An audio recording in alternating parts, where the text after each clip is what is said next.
It's the free lunch myth. The belief that somehow or other government can spend money at nobody's expense. I don't know how many of you have ever heard of a wonderful description of government that was made by a French economist by the name of Frédéric Bastiat about 150 years ago. He said, government is that fiction whereby everybody believes that he can live at the expense of everybody else. And that is the free lunch myth. The myth that somehow or other government can provide goods and services, can spend money at nobody's expense. Now, the particular form which that myth takes is very specific. It has two parts. One part is the belief that somehow or other you can tax business without consumers or workers or individuals paying for it. Somehow business is a big source, a big cornucopia out there that can be taxed at no cost. And the other form the myth takes is that you can create money at no cost. That if you turn the printing press, if you produce those greenbacks, that will enable people to become richer with nobody becoming poorer. Well, let me look at first problem. Can you tax business? What's business?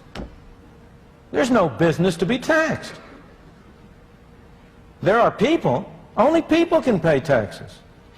Can I tax this floor? Can I tax the building? The building can't pay taxes. Only people can pay taxes. So when you talk about a tax on business, it has to be paid by somebody. Either it's paid by the stockholder, or it's paid by the customer, or it's paid by the worker. There's no other way it can come from. There's no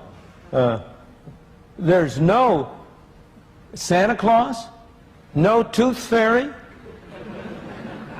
that's going to provide a source by which the government can spend money that doesn't come from somebody. Somebody has to pay. And yet, over and over again, you hear the claim, oh, we must not increase taxes on individuals, we'll increase taxes on business, in connection with the current discussion of Social Security. This fiction arises. There is a fiction that the Social Security tax is half on the individual and half on the employer.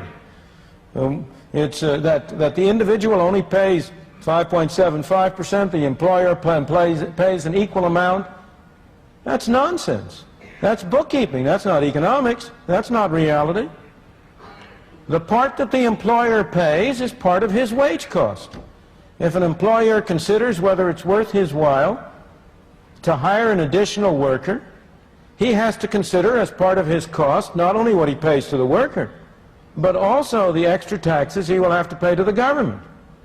It makes no difference to the employer at all if he pays the worker a bigger check and the worker pays a larger part of that directly to the government, or he pays the worker a smaller check, but in addition has to send a check to Washington. What matters to him is the total number of dollars it costs him to hire an additional person. So the fact is, the logic is, the reason is, that the so-called tax on the employer is paid by the employee. Now, this has always been clear from economic reasoning, general economic reasoning, but it has also been subjected to empirical test. And a book even from that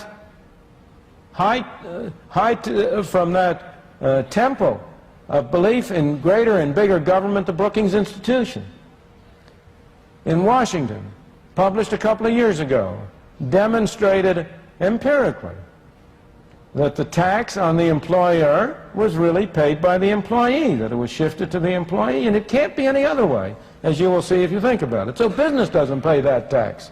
And yet, despite this, you have the great move in Congress right now in remedying the problem of Social Security to impose a larger fraction of the tax on business on the alleged grounds that somehow or other that spares the worker. It doesn't have any such effect. It reduces the incentive to hire people and thus is imposed on the worker. But again, if you look at the taxing corporate profits, the distinction you have to draw is between who writes the check and who fundamentally bears the cost. It may well be that an official of a corporation writes the check for the tax on profits, so-called profits. He writes the check, but who pays it? He doesn't pay it. Here is a poor fellow who may be earning a modest competence. He may be writing a check for $10 million. That isn't coming out of his hide.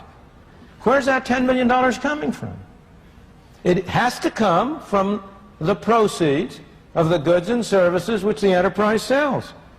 And that $10 million is $10 million less available either for cutting prices or for paying out dividends or for paying wages and salaries. The tax is borne by people. And for this reason, I must say, I have always myself been strongly in favor of eliminating altogether the tax on corporations. So it's open and above board that you are taxing people, and that you do not conceal that fact by appearing to tax corporations. Well, again, with respect to money, can you print money at no cost? It's very cheap to turn out those pieces of paper. But does that get society something for nothing?